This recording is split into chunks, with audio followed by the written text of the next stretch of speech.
নবীর আদর্শের মালা গলায় লাগানোর কারণে দামি। ব্রাহ্মণবাড়িয়া আখাউড়ার একটা যুবক, উনিও যদি আজকে থেকে নবীর আদর্শের মালা গলায় লাগাইয়া যদি এলাকার মধ্যে চলাফেরা করে, ওই বান্দা দুনিয়া থেকে বিদায় নিয়ে যাওয়ার পরে একজন উলামায়ে কেরাম তার জন্য হাত তুলে রবের দরবারে দোয়া করে, কেন রে? নবীর সুন্নতের উপরে আমলের মাত্রাটা কন্টিনিউ বাড়ায়া দিও। মনে রাখবেন, এই আদর্শের মালা দুনিয়াতে যেই বান্দা গলার মধ্যে লাগাইল, তার দাম একজন বাড়াইছে, চিন্তা করেন তার নাম। চলার পথে মিশন হবে কোরআন, 2 নম্বরে সুন্নাহ। এজন্য আল্লাহ বলেন, কুল আতিউল্লাহ ওয়ার রাসূল। এই পয়গম্বর আপনি বলেন তারা ইতোয়াত করবে। 1 নম্বরে আল্লাহ, 2 নম্বরে নবী।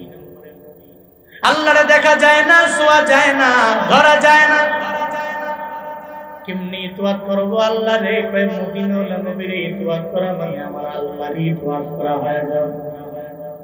কুল ইন কুনতুম তুহিব্বুনাল্লাহ ফাত্তাবিউনি ইউহিব্বুকুমুল্লাহ ওয়া ইয়াগফির লাকুম যুনুবাকুম ওয়াল্লাহু গফুরুর রহিম।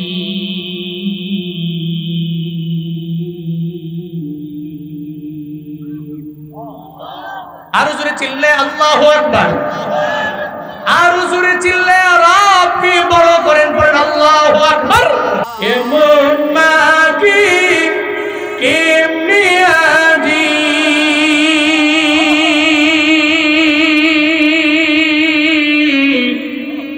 এমন মাগি কেমনে আজি, যাব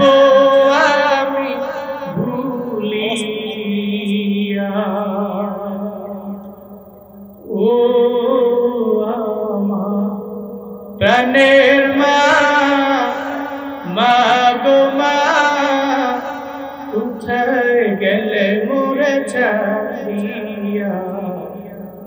জনম দুঃখী এতিম আমি, চাই না কেহ ফিরিয়া। জনম দুঃখী এতিম আমি, চাই না কেহ ফিরিয়া। তুমি যখন ছিলাম মায়ের উদরে,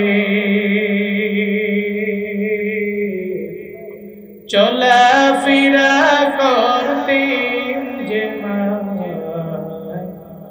কত কষ্ট করি।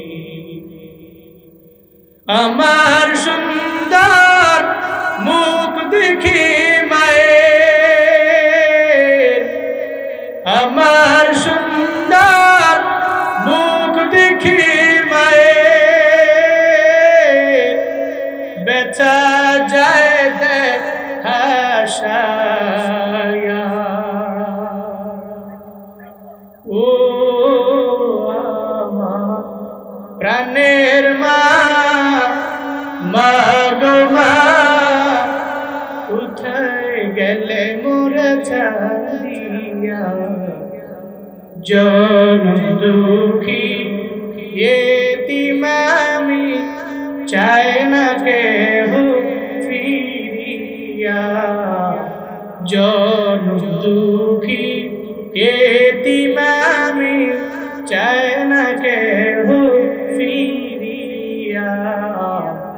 জনম দুঃখী এতিম আমি, চাই না কেহ ফিরিয়া। লিল্লাহে তাকবীর। নাস্তিকতা নিপাত, দিন ইসলাম জিন্দাবাদ। নাস্তিকতা নিপাত, দিন ইসলাম জিন্দাবাদ। কোটি প্রাণে একই আওয়াজ, খোদার দহি ছাড় পাবে না, এই বাংলায় ঠাই হবে না। মুসলমানরা জেগেছে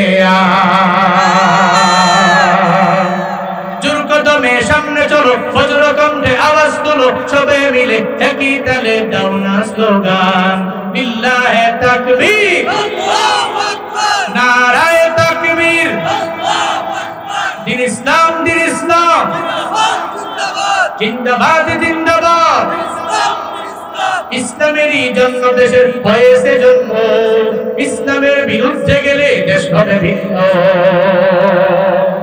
ইসলামেরই জন্য দেশের হয়েছে জন্ম, ইসলামের বিরুদ্ধে গেলে দেশ হবে ভিন্ন, ইসলামের বিরুদ্ধে যারা নিয়েছে অবস্থান, এই বাংলায় ঠাই হবে না, যাও হিন্দুস্তান।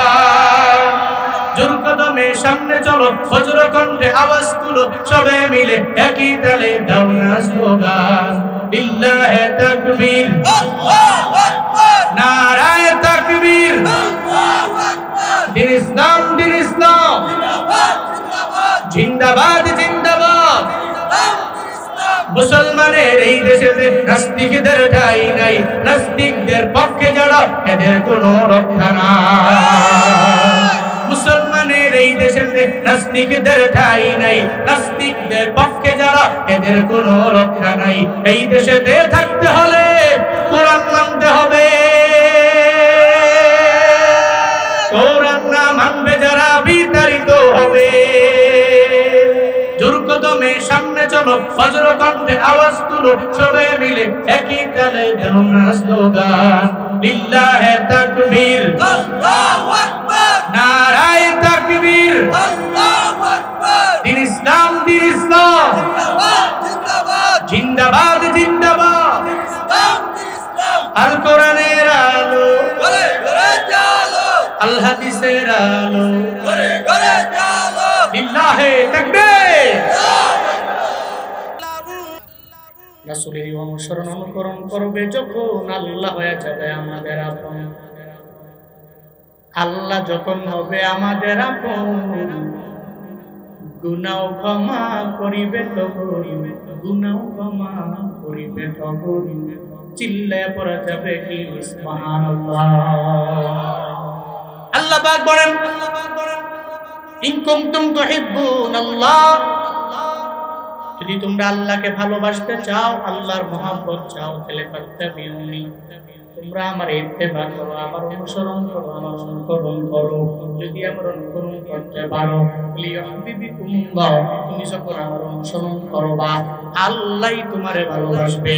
তুমি আমার অনুকরণ করলে আল্লাহ তোমারে মহব্বত করবে, আল্লাহ ভালোবাসবে। শুধু তাই না, আল্লাহ শুধু ভালোবাসেই ক্ষান্ত না পরিসমাপ্তি ঘটাবে না। নবীর ইত্তেবা করার কারণে জিন্দেগিতে গুনার অভাব নাই। আল্লাহ পাক জিন্দেগির সব গুনাহগুলো মাফ করে দিবেন। এইজন্য চলার পথে মদিনাওয়ালা নবীর আদর্শের মালা গলায় লাগাও। ওই আদর্শের মালা গলায় লাগাইলে আমার আল্লাহর ইতোয়াত করা হয়ে যাবে, আনুগত্য করা হয়ে যাবে। যেমন নবীরে পরিপূর্ণ অনুকরণ কইরা দামি হয়ে গেলেন সাহাবায়ে কেরামেরা, এরা কেমন পরিমাণ অনুকরণ করলেন, নবীজি বারণ করলেন, এরপরে এরা যাওয়ার জন্য ব্যাকুল হয়ে গেল। যেমন হযরতে হামজালার কাহিনী এমন কোন বান্দা নাই জানে না যে হামজালা আমার নবীর জন্য এত পরিমাণে পাগল করা হয়ে গেল। বিয়ের পরে নবীজি রুখসত দিয়ে দিলেন যে হামজালা, উহুদের ময়দানে তোমার যাওয়া লাগবে না, তুমি তোমার বিবিরে গিয়ে সময় দাও, তোমার ঘরের মধ্যে যাও, বিবিকে জিয়া ঘরের মধ্যে সময় দাও। হযরত হামজালা মদিনাওয়ালা নবীর পক্ষ থেকে রুখসত পেয়ে যখন ঘরের মধ্যে চলে গেলেন, একটা পর্যায়ে গভীর রাত যখন হয়ে গেল, হযরত হামজালা বিবির সাথে কার্যক্রম শেষ করে যখন যাবে ফরজ গোসলের জন্য রওনা, হঠাৎ করে শুনতে পায় কে যেন না গলিতে গলিতে বিভিন্ন জায়গায় ঘুরে বেড়ায়, নবীর ব্যাপারে বলে, কুতিলা মুহাম্মদ, মদিনাওয়ালা নবী নাই, দুনিয়া থেকে বিদায় করে দেওয়া হলো। যেই হামজালা আমার মদিনাওয়ালা নবীর রুখসত পাওয়ার পর নিজে উহুদের ময়দানে যায় না, এরপরেও যখন শুনতে শুনতে পাইল মদিনাওয়ালা নবী দুনিয়ায় নাই, বিদায় করে দেওয়া হলো। হঠাৎ করে এই কথা শোনার পরে মাথা নষ্ট হয়ে গেল। হানজালা কয়ে আমি গোসলটা করবই বাঁকার জন্য, আমি গোসলটা করতাম নবীর আদর্শ মাইনা, নবী যদি দুনিয়ার মধ্যে না থাকে আমি হানজালার ফরজ গোসল দিয়া দুনিয়ার মধ্যে আমার কি লাভ হবে। হযরতে হানজালা যখন ঘরে দৌড়ে যায়, যা বলে বিবি আমার মদিনাওয়ালা নবী নাই। উহুদের ময়দান থেকে কে যেন ঘুরে ঘুরে ঘুরে ঘুরে বেড়ায় বলতে লাগলো মুহাম্মদকে দুনিয়া থেকে বিদায় করে দেওয়া হলো, সে দুনিয়ায় নাই। কুতিলা মুহাম্মদ, ওনাকে নাকি দুনিয়া থেকে বিদায় করে দেওয়া হয়েছে, শহীদ করা হয়েছে। আমায় বলো না আমি কার জন্য যে গোসলের মধ্যে ফরজ গোসল করব, আমায় বলো না যেই জায়গায় নবী নাই ওই জায়গায় আমার গোসলের দ্বারা কোনো ফায়দা নাই। এবার বলতে লাগলেন ও বিবি আমার, তরবারিটা আমায় দাও, আমি তরবারি নিয়ে যুদ্ধের ময়দানে যাব। মদিনাওয়ালা নবীরে যারা দুনিয়া থেকে বিদায় করে দিল, এরা দুনিয়ার মধ্যে আরামে ঘুরে বেড়াবে, আমি হানজালাও থাকবো, এটা জীবনেও হতে পারে না। তরবারিটা আমার হাতের মধ্যে দাও, আমি তরবারি নিয়ে যুদ্ধ করার জন্য যাব। সঙ্গে সঙ্গে বিবি বারণ করলেন, বিবি নিষেধ করলেন, না রে হানজালা, স্বামী আমার কেন তরবারি নিয়ে যাবেন? আপনার গোসল না ফরজ, এটা আপনি জানেন। এই হালতে মরণ হয়ে গেলে আপনার ফরজ গোসল হওয়া অবস্থায় যদি মরণ হয়ে যায় কেমন হবে? ও স্বামী আমার, আগে আপনি গোসল করেন, এরপরে তরবারি নিয়ে যুদ্ধের ময়দানে যান। আমি বিন্দু মাত্র পরিমাণ বারণ করব না, আমি নিষেধ করব না, এরপরে আপনি তরবারি নিয়ে যাবেন, আমার কোনো বিন্দু মাত্র চিন্তাও নাই। হযরতে হানজালা কয়, এই বিবি আমার, তোমার কি বিন্দু মাত্র পরিমাণ অন্তরের মধ্যে মদিনাওয়ালা নবীর প্রতি মায়া নাই? আমি যে মদিনাওয়ালা নবীর জন্য পাগল, ওই নবী যখন দুনিয়া থেকে বিদায় নিয়ে চলে গেছেন, ওই নবীর হাতে কালিমা পড়নেওয়ালা আমি হানজালা, আমি ফরজ গোসল করতাম নবীর জন্য, তুমি এই গোসলটা আমারে কেন করাইবা? তরবারিটা আমার হাতের মধ্যে দাও, আমি আর দেরি করতে পারি না, আমি আর ওইটা থাকতে পারি না, অপেক্ষা করতে পারি না। আদর্শের গলা গলায় লাগানো কেমন দাবি শুনে যাও বাপ। হযরতে হানজালা সঙ্গে সঙ্গে বিবির কথা লাঠি দিয়া উড়ে দিয়া তরবারি নিয়ে রওনা। যখন যুদ্ধের ময়দানে গেলেন, উহুদের ময়দানে যে যুদ্ধের ময়দানে ঝাঁপিয়ে পড়লেন, চিন্তা করলেন অন্তরে, এই চিন্তা আছে যারা আমার নবীর দুনিয়া থেকে বিদায় করে দেয়, এরা জীবনেও কোনোদিন আমার কাছের হতে পারে। মুমিনের চিন্তা হলো যারা আল্লাহকে নিয়ে কটূক্তি করে এরা কাছের হতে পারে না। মুমিনের চিন্তা হলো যারা নবীকে নিয়ে কটূক্তি করে এরা জীবনে কোনোদিন আমার বন্ধু হতে পারে না। মুমিনের চিন্তা হলো যখন এক মুমিন আর এক মুমিন এই চিন্তা করে আগায় যায় মুমিনেরা, যখন মুমিনের উপরে একটা কাফের একটা ইহুদি যখন এদের উপরে হত্যাযজ্ঞ চালায়, এদের উপরে জুলমের মাত্রা বাড়ায়, এদের উপরে অত্যাচারের মাত্রা বাড়ায় দেয়, তখন মুমিনের চিন্তা হলো আমার আরেক মুমিন ভাইরে বাঁচানোর জন্য আমরা ঐক্য হওয়া লাগবে, ইউনিটির মধ্যে আসা লাগবে। কারণ সে যে দল করুক না কেন, যাই করুক না কেন, দিন শেষে আমাদের মালিক একজন, চিন্তা বলেন এজন্য মুমিনের লাইফে চিন্তা করে না ও কোথায় গেল, ও কোন জায়গায়, ও কোন ভাব, কোন করে না, এই চিন্তা সে করে না।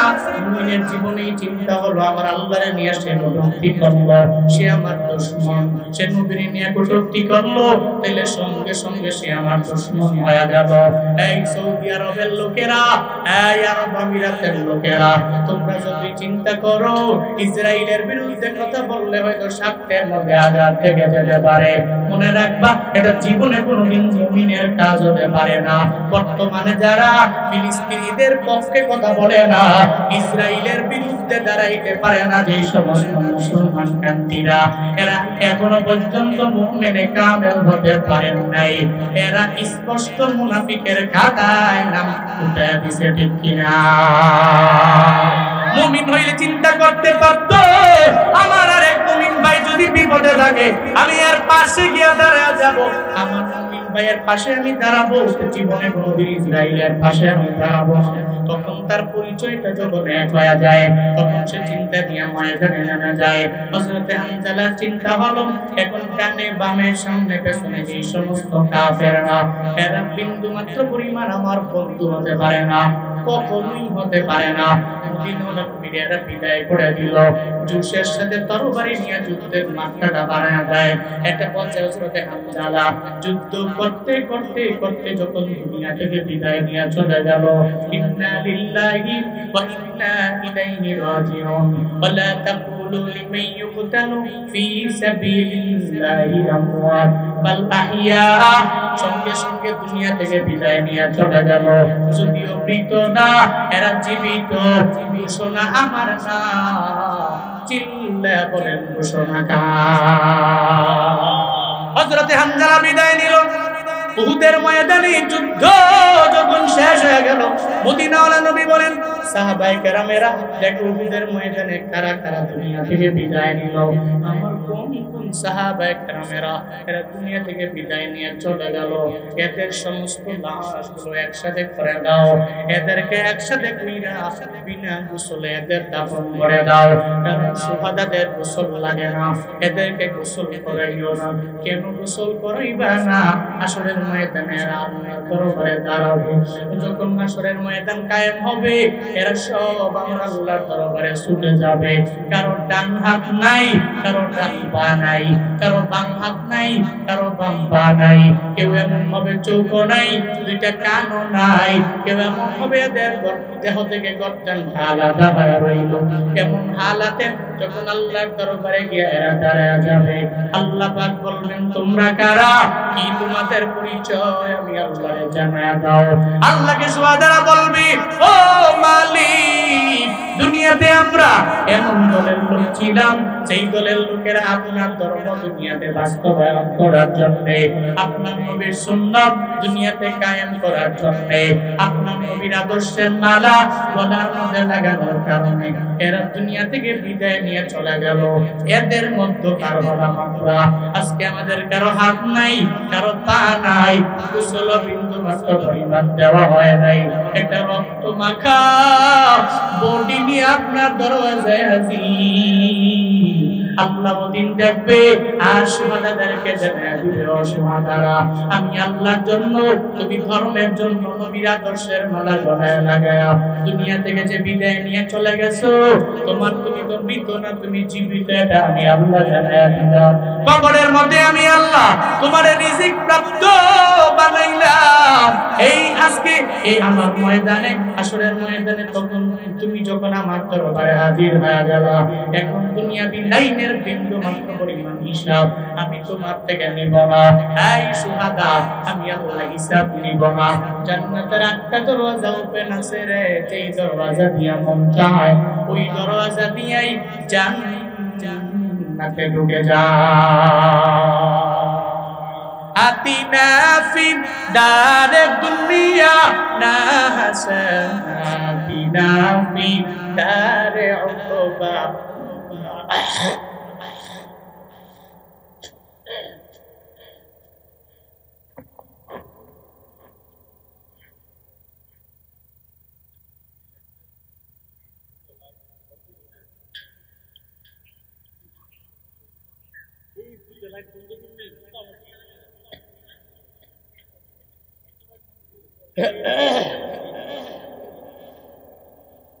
যেমন কথা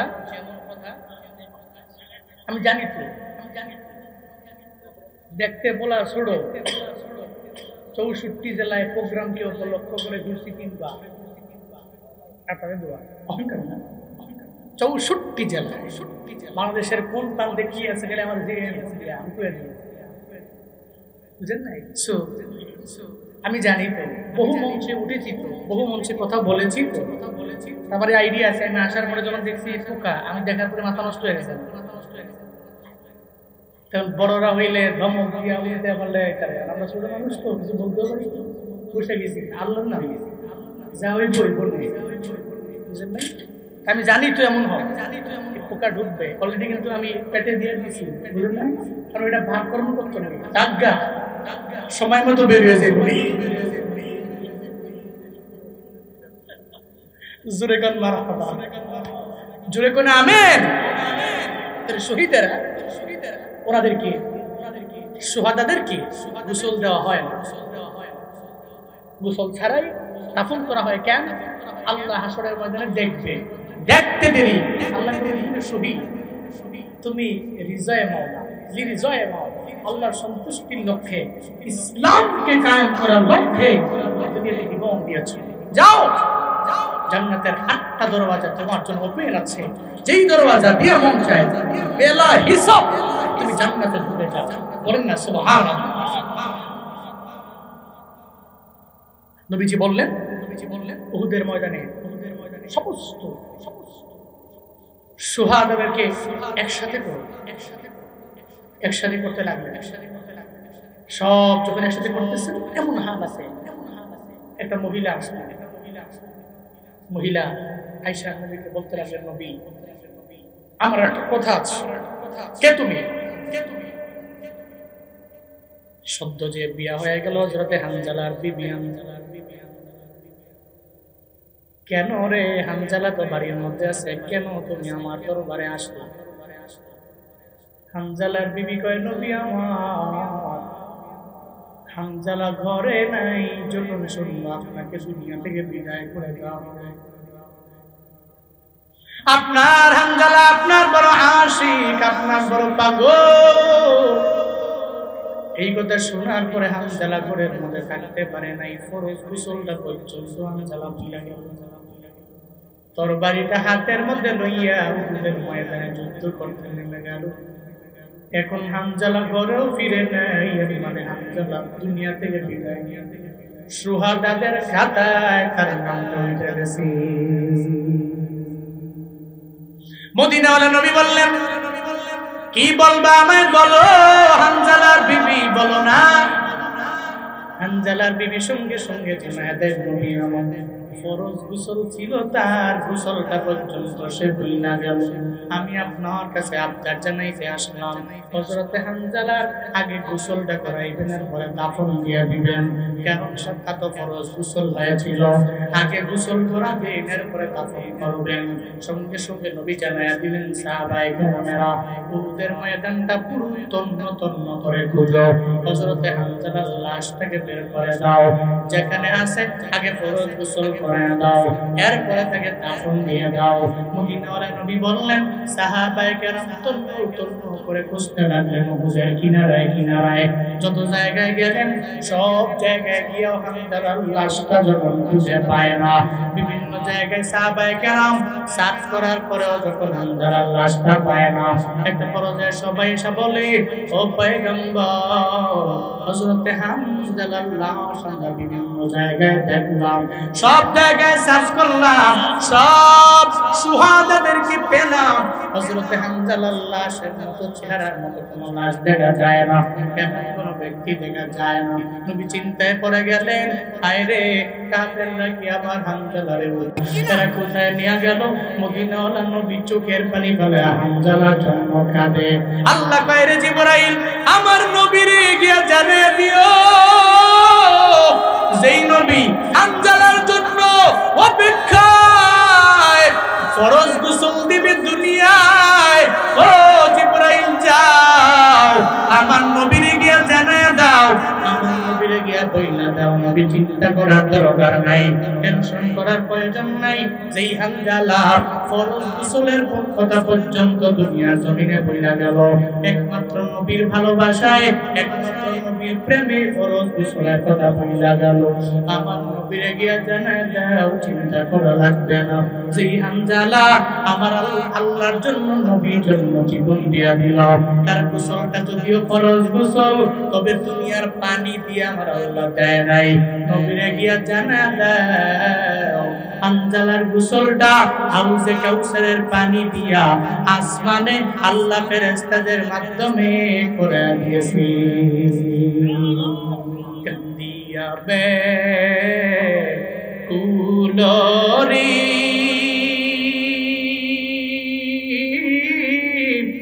হানজালা শহীদ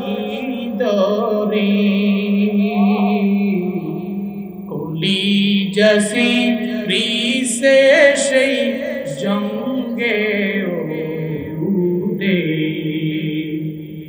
नबीर साहाबी छिले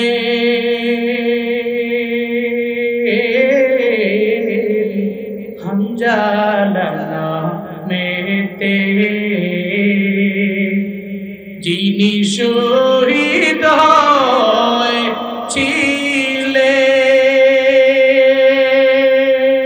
ছিলেন বিবাহের রাতে রে গিয়ে জঙ্গে উদে যুদ্ধে গেলে শহীদ হইলে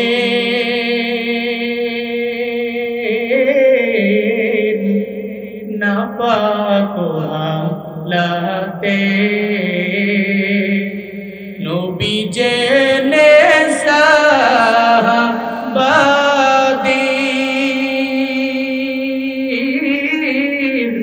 গোসল দিতে বলে রে সেই জঙ্গে উদে অমনি গাইবি আওয়াজ নবীজি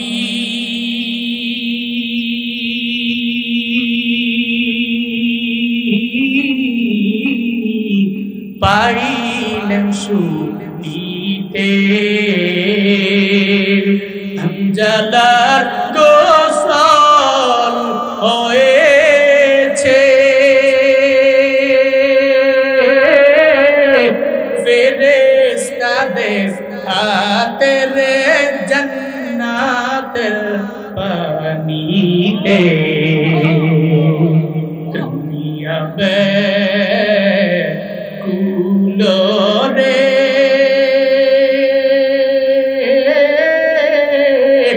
হানজালা শহীদ রে কুলি জসি রিসে সেই জঙ্গে দে কুলি জসি রিসে সেই জঙ্গে দে কুলি জসি রিসে সেই জঙ্গে দে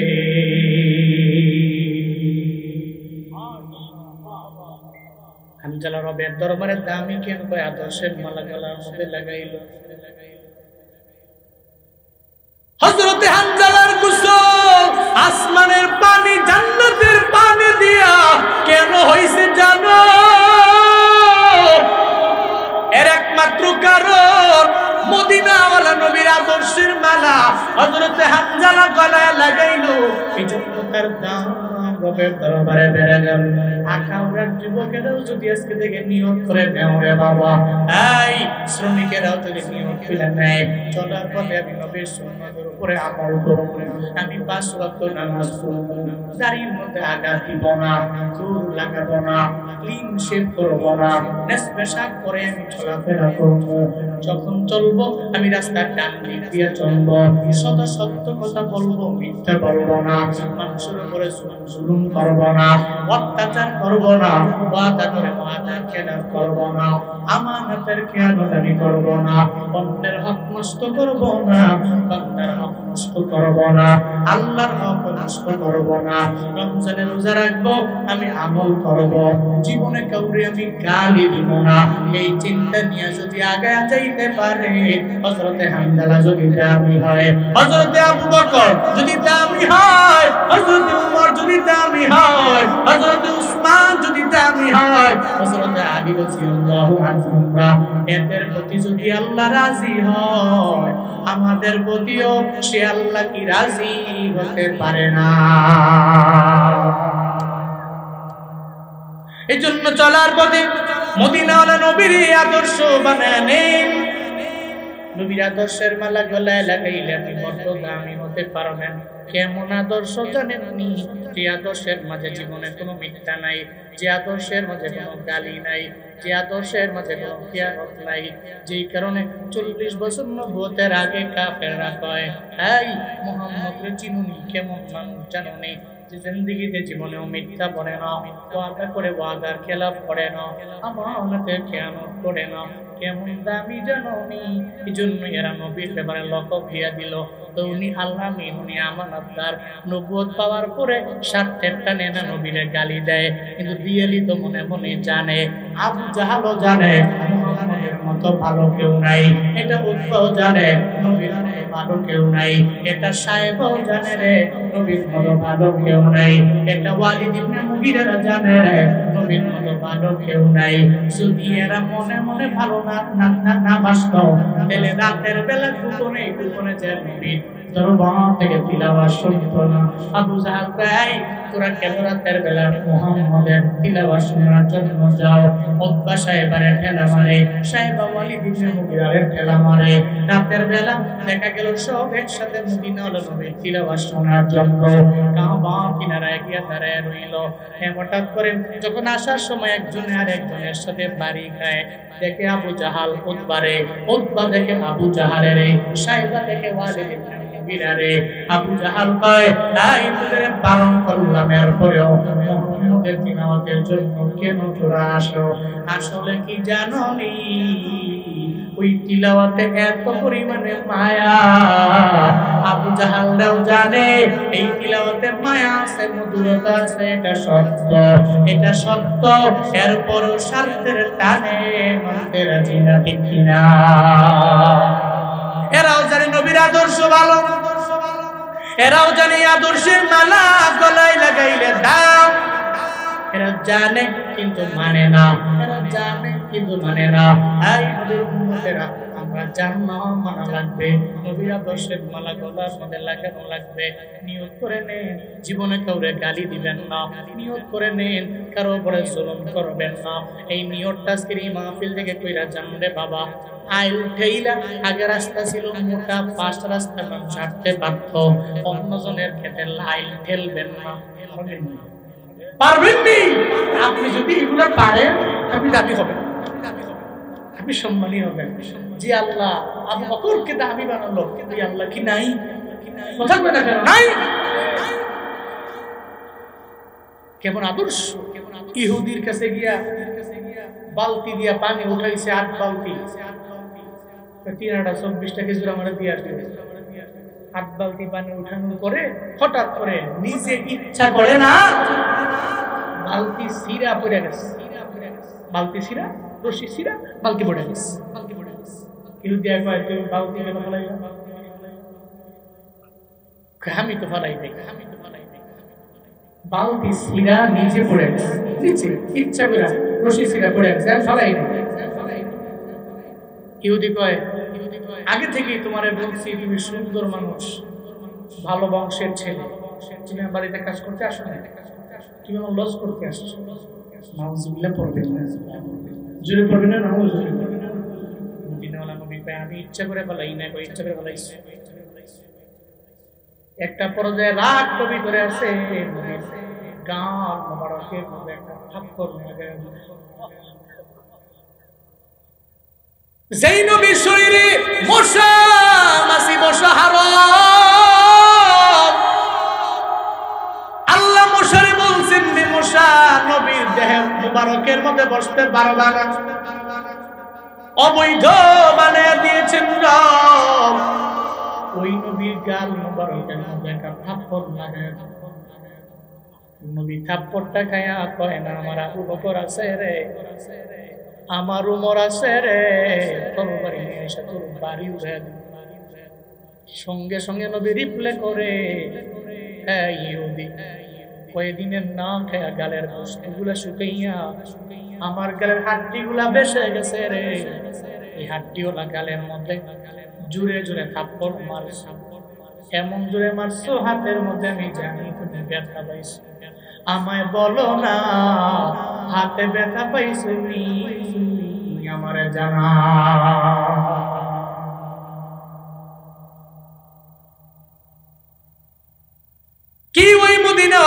আদর্শ আখাউড়ার মানুষেরা শুনে যাও। এত সুন্দর ওই নবীর আদর্শ, ওই আদর্শের মালা যদি গলায় লাগানো যায় তুমি দামি হবে। টিট ফর ট্যাট দুনিয়ার মানুষেরা শিক্ষা দেয়, চিন্তা দিলে কামটা দেওয়া লাগে দুনিয়ার মানুষের শিক্ষা। মদিনাওয়ালা নবীর শিক্ষা হলো টিট ফর ট্যাট না, বরং আহসিন ইলা মান আসা ইলাইক। তোমার সাথে যে খারাপ আচরণ করে তুমি তার সাথে ভালো আচরণ করো। এমন তো হতে পারে রে সে তোমার আচরণ দেখা তোমার দলেও সে চলে আসতে পারে, ঠিক কিনা?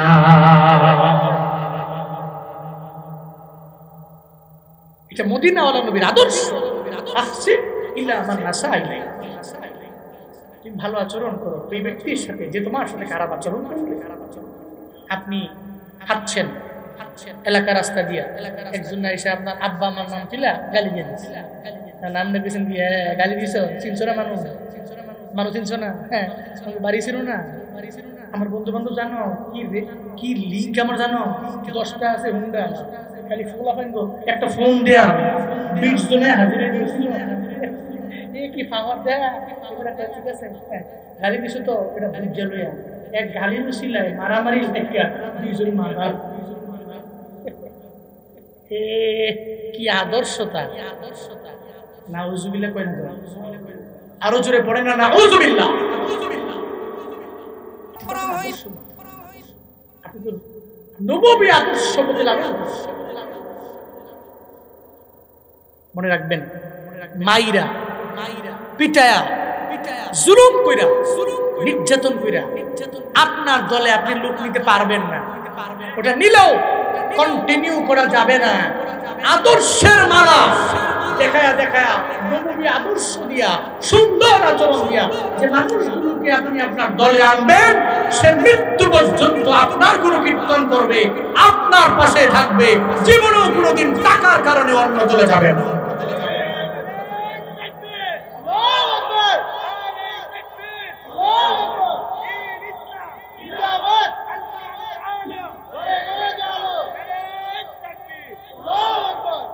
চিমটি দিলে খামটা দেয়, এটা মদিনাওয়ালা নবীর উম্মতেরা বিশ্বাস করতে পারে। নবীজি হাতে ব্যথা পাইছো না, আমার ইহুদি কইটা কেমন কেমন মানুষ এটা, কেমন মানুষ এটা, অদ্ভুত তো অদ্ভুত। আমি তাকে থাপ্পড় মারলাম, সে রিপ্লে আমাকে থাপ্পড় মারতে পারে, উল্টু সে আমার থাপ্পড় না মাইরে আমারে কয় তোমার হাতে ব্যথা পাইছো কি? অবশ্যই আধ্যাত্মিক কোন রোগ। নবীজি কয় দেরি কইরো না, আমার হাত বালতে পানির বিনিময়ে 24টা কিছু আমার দিয়া দাও, বাড়ি যাও। হাসান কান্দারে হুসাইন কান্দারে দাও না, চলে যায়। 24টা কিছু নিয়ে মদিনাওয়ালা নবী যখন প্রতিমধ্যে যাওয়ার পরে আল্লাহ দেখছে, আল্লাহ কয় জিবরাইল নবীকে গিয়া জিগাও না নবী কই যায়, বালতি উঠাইয়া দিব কেডা? চিল্লায়া পড়া যাবে কি মারহাবা। সঙ্গে সঙ্গে জিবরাইল নবীর এসে নবী ব্রেক স্টপ কই যায়, বাড়ি যায়।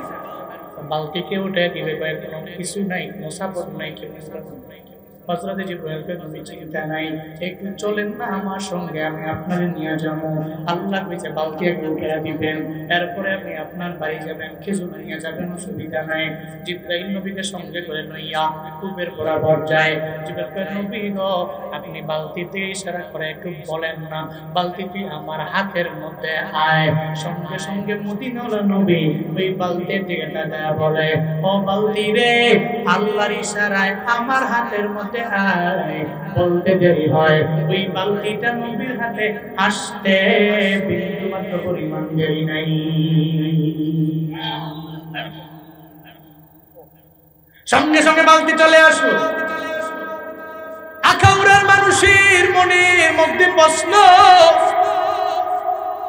বালতি কথা শুনে কেমনে? বালতির কান নাই, নাক নাই, চোখ নাই, আছে বালতি কথা শুনলো কেমনে? নবী বলল হাতের মধ্যে চইলা এলো। এই প্রশ্নের উত্তর আমি আরেকটা দিয়া দিন রে বাপ। যদি বালতি কথা বলতে না পারে, বালতির কান নাই, বালতির নাক নাই, বালতির চোখ নাই, তাহলে উস্তুনে হান্নানা এটা মৃত খেজুর গাছ, রাজার কান নাই, যার নাক নাই, যার মুখ নাই। এরপরেও নবীর বিরহের বেদনায় বলো না কেমনে কাঁদে।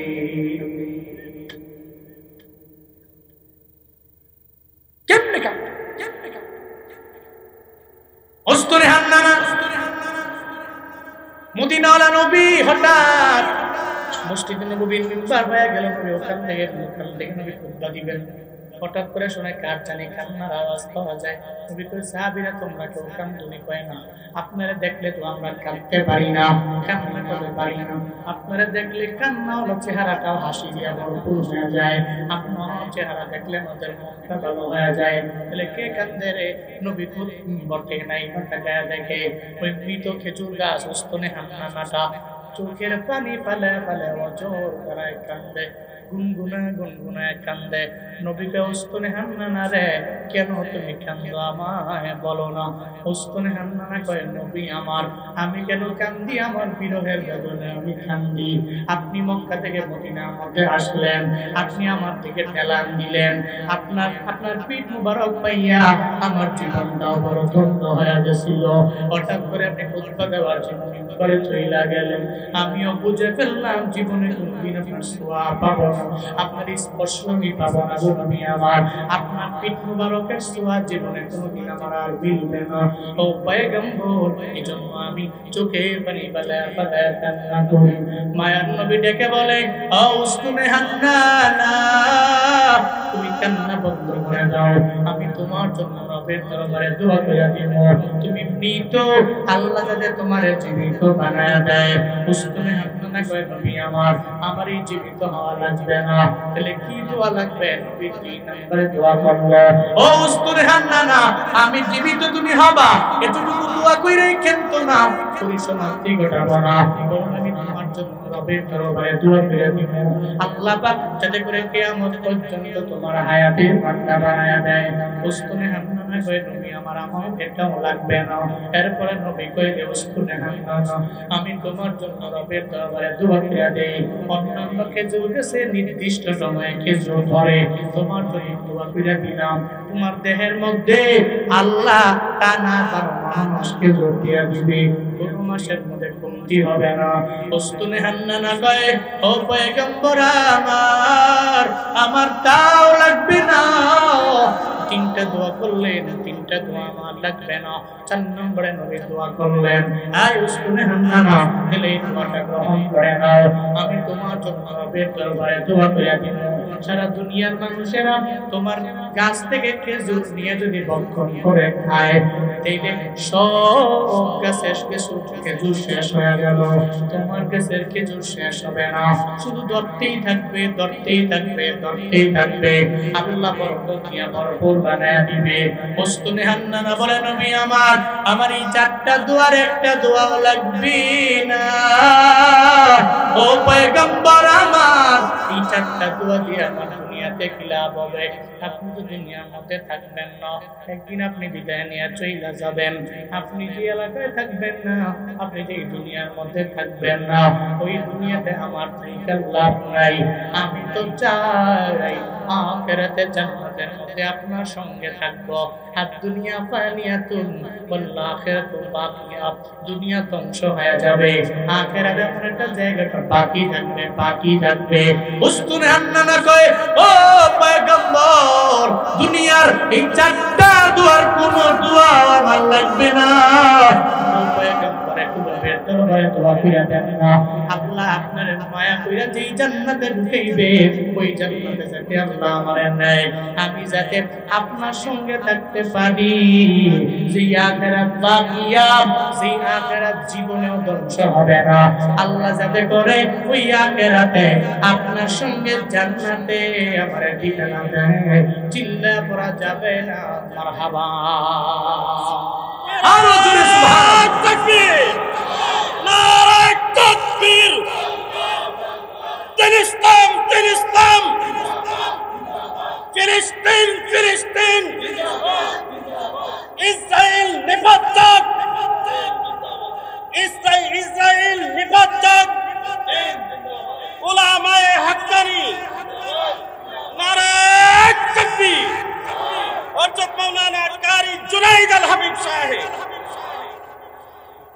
আমি তোমার প্রেমের ভিখারি ইয়া রাসূলুল্লাহ, আমি তোমার প্রেমের ভিখারি ইয়া রাসূলুল্লাহ, ইয়া হাবিবাল্লাহ, আমি তোমার প্রেমের ভিখারি।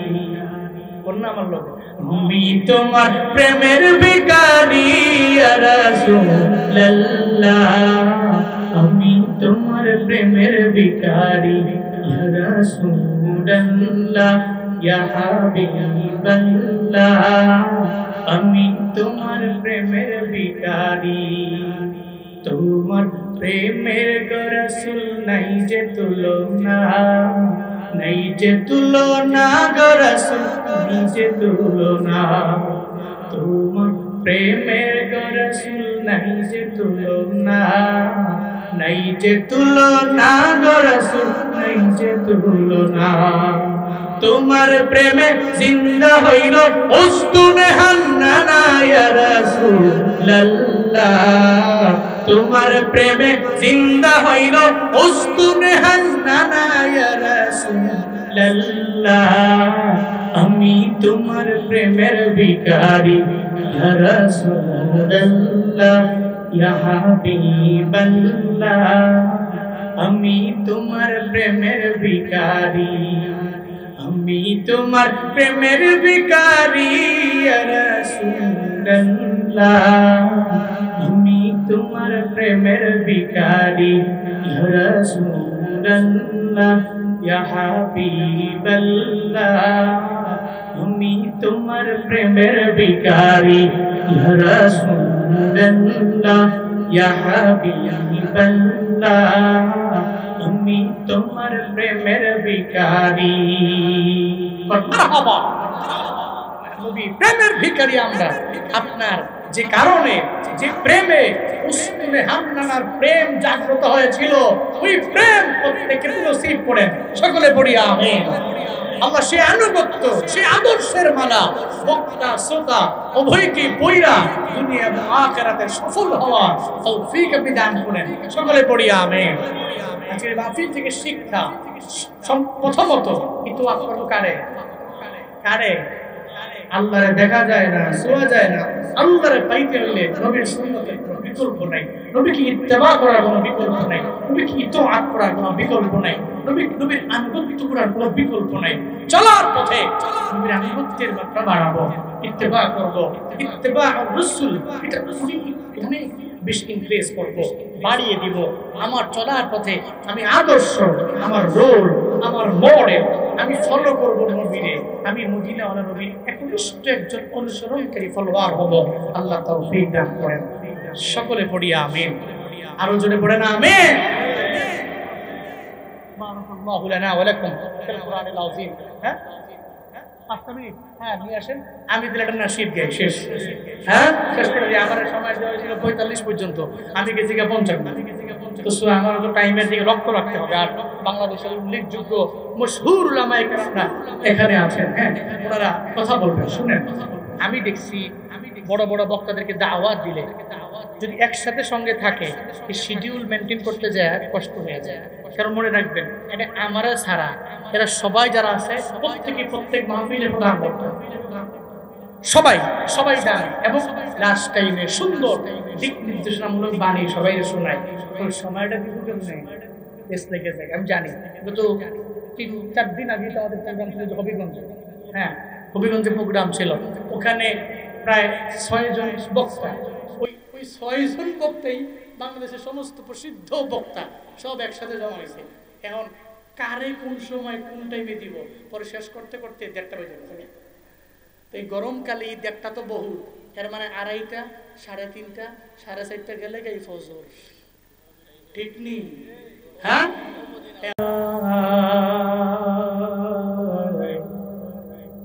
শতসমান শতসুমিন তকুন মায়েরি মাথা, জীবনের মূল কষ্ট মায়ে